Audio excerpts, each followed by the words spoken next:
En La Ventana acontece, que no es poco, un relato personal de la historia, con Nieves con Costrina, Cadena SER. Hoy abrimos este acontece que no es poco con una obviedad en forma de pregunta. ¿Cómo se escribe la historia? ¿Cómo se cuenta la historia? Bueno, ¿cómo se cuenta todo en definitiva? Bueno, con palabras, ¿con qué va a ser? Nieves, buenas tardes. Hola, buenas tardes, Carlos. Y lo que es muy interesante es profundizar en el origen de las palabras, porque se pueden descubrir cosas realmente inesperadas. Por ejemplo, sí, ya sé que tú lo sabes, no contestes. Si yo digo extraperlo, no suena, no, yo creo que le suena a todos los oyentes, ¿no? Suena a contrabando, a estafa, a una forma de comerciar algo turbia, digamos, ¿no? No suena. Pero ¿de dónde viene la palabra? ¿Cómo nació? Pues viene de la unión de tres apellidos alemanes, para más señas. Esta tarde viajamos al 13 de mayo de 1934 para unir, atención, un combate de boxeo, la corrupción y el extraperlo. Tremendo, ¿verdad? Sí. Eso dices que le suena a todo el mundo. Pues fíjate, no sé, hace unos años, muy pocos, yo me hubiera atrevido a decir que vamos a hablar de un tema que todo el mundo sabe lo que es, porque forma parte de la historia más grave y más negra de este país, porque yo creo que es un poquito de cultura general, y porque si alguien no había leído sobre ello, pues al menos se lo habrían contado en casa, seguro, o quizás lo hubiera oído en alguna conversación. Sí. Porque, a ver, es que en casi todas las familias de este país, en todas, o bien alguien habría sido extraperlista, o conoció a un extraperlista, o su familia sobrevivió gracias al extraperlo. Sí, eran términos muy, muy familiares para definir el mercado negro, ¿no? Eran términos de un pasado común a todos los españoles, un pasado muy doloroso y muy reciente. Pero ahora yo de verdad no me atrevería a decir que todo el mundo sabe de qué va esto del extraperlo. Porque muchos ciudadanos han decidido que mejor no tener memoria. Y bueno, y si el abuelo o la bisabuela las pasaron canutas en la posguerra y la dictadura, incluso si está tirado en una cuneta, pues ¿para qué se lo vas a contar al nieto o a la bisnieta? Que vivan felices en la ignorancia. Mucho mejor que vivan en eso, en la inopia, y así pueden pedir sin complejos que vuelvan aquellos tiempos de hambre, de sarna y de piojos. E incluso esos nietos o bisnietos pueden apuntarse a las filas de los que asesinaron al abuelito. Mi madre fue extraperlista con 13 años. Y fue detenida con 14. Por vender extraperlo, y encerrada en las celdas de la DGS franquista, en los sótanos del edificio de la Puerta del Sol, donde vio con 13 años o con 14 torturas inimaginables que vio aquella niña, ¿no? Que es ese mismo edificio que ahora habita una influencer de las que anima a borrar la memoria. Yo tuve la suerte de que mi madre me hablara del extraperlo y me explicara cómo funcionaba. Lo que ella nunca supo contarme era cómo surgió ni por qué se llamaba así. Y eso es lo que vamos a contar. El 13 de mayo de 1934 se celebró un combate de boxeo en el estadio de Montjuïc, en Barcelona, y ese fue el principio de todo.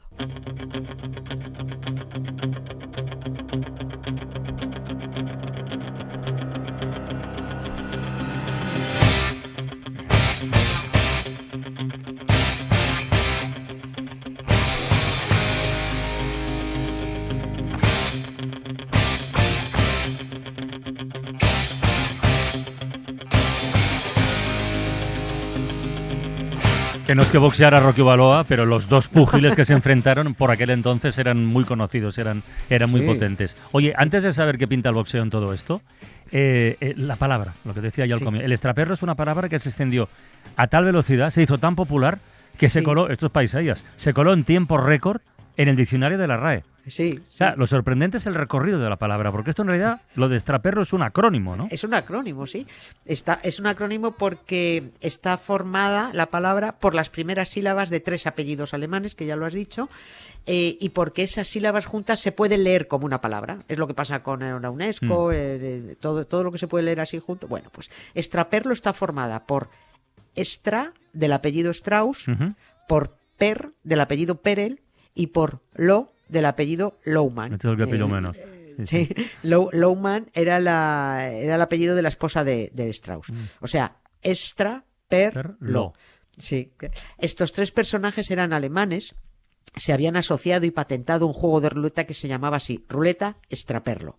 En casi toda Europa estaba prohibido el juego de la ruleta en aquellos años 30, pero había trucos para saltarse la prohibición. Lo que se prohibía eran las ruletas en las que solo interviniera el azar, la suerte. Pero había ruletas en las que para ganar tenía que intervenir la destreza del jugador. No era cuestión de suerte, sino de cálculo o de habilidad. Y solo si los que patentaban este tipo de ruletas convencían a las autoridades de que su ruleta no era un juego de suerte, solo en caso de que demostraran que era un juego de habilidad, podían colocarla en los casinos. Bueno, pues ese fue el caso de la ruleta Extraperlo, que estuvo funcionando muy bien en Alemania hasta 1933. Pero llegó Hitler, y como Strauss era de origen judío, pues salieron por pies. Se instaló estos tres, se instalaron en Holanda y también triunfaron, a lo grande, en muy poco tiempo. Pero las autoridades empezaron a mosquearse porque no les convencía que la ruleta Extraperlo fuera destreza más que azar, y al final los casinos retiraron la ruleta. Daniel Strauss puso entonces sus ojos en España, concretamente en Barcelona, porque ahí encontró un socio. ¿Y cómo pensaba introducir la ruleta? Porque en España, es la época de la que estamos hablando, estamos en plena república. Sí. También estaba prohibido el juego. Sí, ahí en la República de Sabemos estaba prohibido. Hubo varias tentativas de autorizar el juego durante la República, pero no cuajó ninguna. Estaba prohibido jugar en casinos desde hacía 10 años. Pero curiosamente lo prohibió Miguel Primo de Rivera, ¿Ah, sí? el que dio, sí, lo prohibió, fue el que dio el golpe de Estado con Alfonso XIII. Pero él se iba a jugar a los casinos clandestinos porque Primo de Rivera era ludópata. Ah, mira qué bien. Sí. Y esto, la ultraderecha y los curas tienen el mismo lema: haz lo que yo digo, pero no hagas lo que yo hago. ¿Sabes? Siempre. Strauss tenía un plan para establecer contactos y conseguir de las autoridades políticas autorizaciones para introducir su ruleta en España. Y se le ocurre al señor Strauss organizar aquel combate de boxeo en Montjuic el 13 de mayo. Le costó un dineral aquel combate. Perdió mucho dinero porque contrató a dos pesos pesados que estaban en lo más alto entonces. Era Paulino Uzkudun. Uzkudun, exactamente. Y un ex campeón del mundo que se llamaba Max Schmeling. Este era un combate amistoso. A mí esto me parece un oxímoron, lo de combate amistoso. Si eres amigo no te puedes pegar de leche, pero bueno. Pero ese combate no tenía un fin deportivo, sino negociante. Pero bueno, a Strauss no le importaba la inversión de pasta que iba a hacer. Por eso, porque era una inversión, porque en el palco de Montjuic estaban sus objetivos. Estaba el presidente de la Generalitat, Lluís Companys, el alcalde de Barcelona, Carles Pi i Sunyer, y un buen puñado de políticos. ¡Toma!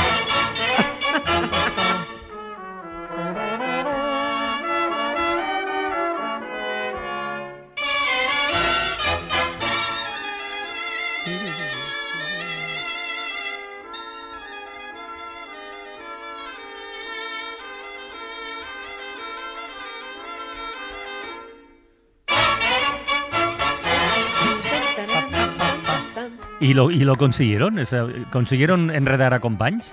O sea, ¿llegó a funcionar la ruleta en Cataluña o no? A ver, no, para lo máximo que enredaron a Companys fue para hacer una demostración de la ruleta en el Hotel Terramar de Sitges.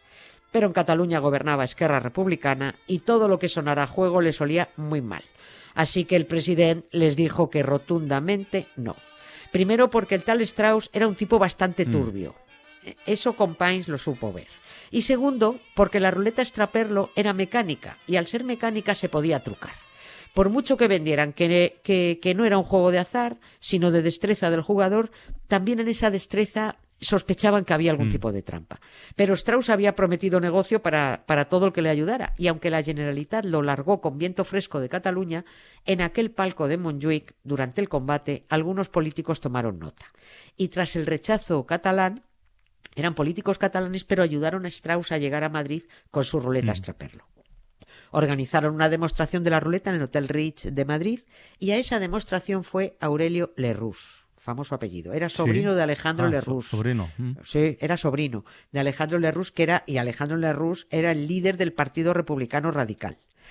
El sobrino enredó todo lo que pudo y más en el partido de su tito porque quería pillar lo suyo. Y para pillar su mordida tenía que repartir. Y ahí estuvieron pringados, madre mía, políticos, ministros, subsecretarios, periodistas y al parecer hasta uno de los hijos de Vicente Blasco Ibáñez. Que el padre era incorruptible, pero el hijo parece que no tanto. Dinero contante y sonante corrió, relojes de oro. Todo eso se prometió a los que estuvieran dispuestos a facilitar la legalización de la ruleta. Pero es que después de repartir, al señor Strauss y a su ruleta, pues no le acababan de solucionar nada. Aquello no prosperaba. Y fue y se chivó. Ahí cantó la Traviata. Pero cantó la Traviata, ¿qué significa? Que dio lista con nombres y apellidos de los sobornados, el reparto de eso. ¿Y a quién se chivó, por cierto? Sí.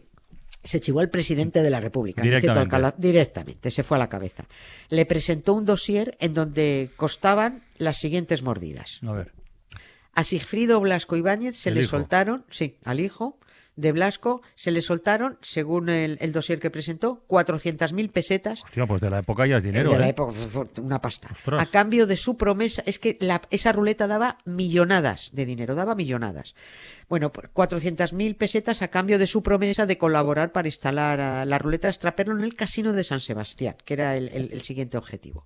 El ministro de la Gobernación, Rafael Salazar Alonso, pilló 100.000 pesetas y un reloj de oro, supuestamente. Alejandro Lerroux, el líder del Partido Republicano Radical, que pese a este nombre que suena Partido Republicano, este señor era un hombre de derechas, ¿eh? Sí. Es un partido que empezó siendo de izquierdas, pero luego derivó muy hábilmente y era de derechas. Poco como Ciudadanos, ¿no? Exactamente, y muy de derechas. Tampoco empezó de izquierdas, es igual, da igual. Eso sí. Cierro paréntesis, ya está, no pasa nada. Nos retractamos de lo dicho. Sí. Bueno, pues Lerroux, que estaba a puntito de ser presidente del gobierno, recibió otras 100.000 pesetas y otro reloj de oro.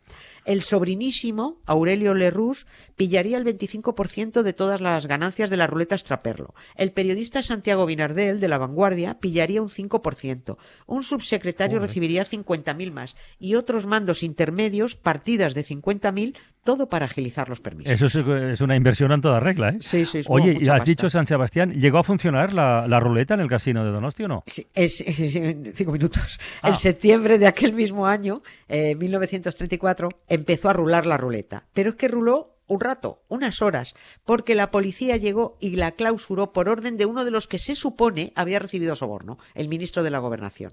Que se sospecha o se cree o no se sabe que a ver si es que la mordida y el reloj de oro se quedaron por el camino, no le llegaron a él. Bueno, Strauss no se desanimó, continuó luchando, consiguió abrir en el casino del Hotel Formentor, voy rápido ya porque la historia es muy larga, consiguió abrir en el casino del Hotel Formentor en Mallorca, ahí la ruleta empezó, no fue clausurada, un exitazo, empezó a dar dinero a expuertas, pero pasado un tiempo llegó otra vez la orden de cierre. Esta vez por presiones de la ultraderecha de José María Gil Robles, porque su partido, la CEDA, gobernaba en coalición con el de derechas de Lerroux. Y exigió, le dijo, hay que cerrar esto. Se acabó el juego. Strauss dijo, vamos a ver, no puede ser que me dejen otra vez con el culo al aire. Porque es que también he untado a Lerroux, el que me acaba de cerrar la ruleta, que ahora es presidente del gobierno. Y ahí fue cuando le amenazó con contarlo todo.